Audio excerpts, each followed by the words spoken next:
Marley was dead to begin with. There's no doubt whatever about that. The register of his burial was signed by the clergyman, the clerk, the undertaker, and the chief mourner.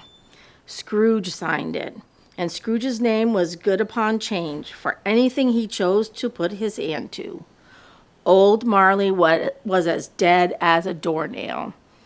That is the first paragraph of A Christmas Carol by Charles Dickens. I try to read this book once a year at Christmas time. It's a pretty short book. You can read it in a week or so.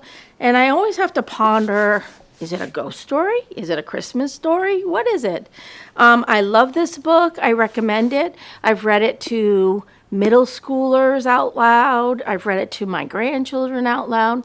It's a great book for families to read at this time of the year. Christmas Carol and Other Stories, Charles Dickens, better than the movie. So pick up the book. It's here for you on the shelf. See you next time. Hey everyone, this is Stacy, Teen Services. Okay, I have not read these two books here, but I cannot resist giving some cozy reads for the month of December. So this first one here, 8 Nights of Flirting. Oh, I love this. This Hanukkah, Sparks Will Fly. All right, so we have, let me remember her name here, Shira. And so she has her eyes set on a specific boyfriend, but quite frankly, she's not great at flirting. So she has a friend of hers help out, but you know how that ends. By the end of it, she might be looking at a different guy, right? So you'll want to pick this one up. It's on the new shelf here in the teen section. All right, and the other one. Now, this one is Drizzle Dreams and Love Struck Things. It's by Maya Prasad. You'll notice here we have a couple of different seasons, but there is a winter season in there. So this is about 4 sisters who grew up helping their father run an inn, but the inn has just been nominated as the most romantic inn on the Pacific Coast.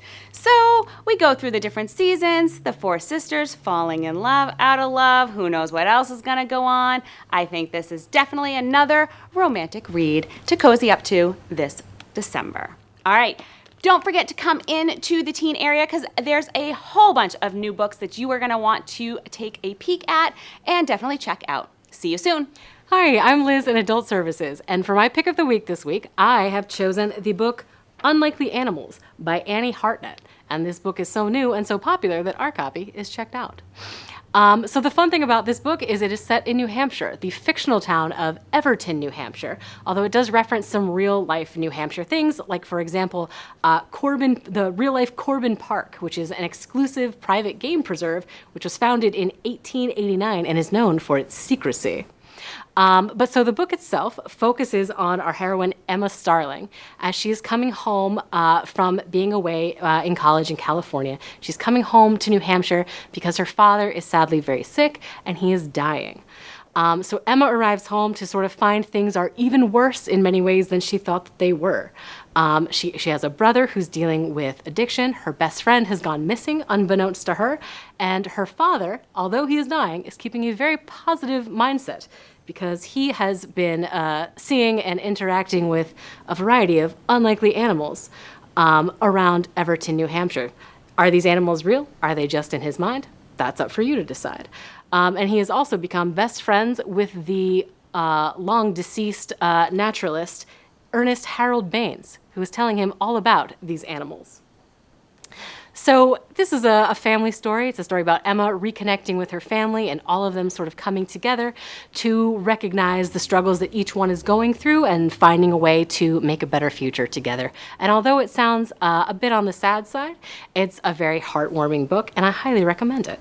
Especially if you are a fan of unusual narrators, as in Lincoln and the Bardo by George Saunders, or magical realism in books by, for example, Amy Bender. So I highly recommend Unlikely Animals by Annie Hartnett.